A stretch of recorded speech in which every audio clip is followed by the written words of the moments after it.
I'm pretty sure I have just found the best and most complete travel kit you can possibly find.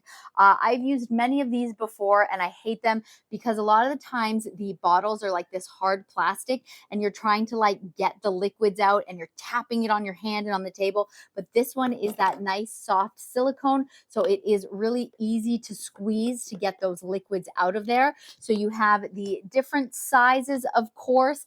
I do love that they come with the different size little tubes to put like your face creams in there. They even come with the cute little scoopers. I don't think I have seen that in any of the other travel kits, as well as a funnel. Watch this, it fits right onto the top. So let's say I am refilling this. This sits right in there and I can easily pour my shampoo, my conditioner, what have you inside there. Of course, you have your little spray bottles as well if you have some hairspray, and you have all of the tags on here so that you can label everything, nothing gets confusing. And of course, then the little brush to clean it because you want to clean this and then refill it for your next trip. Honestly, everything fits right into here. You have everything you could possibly need.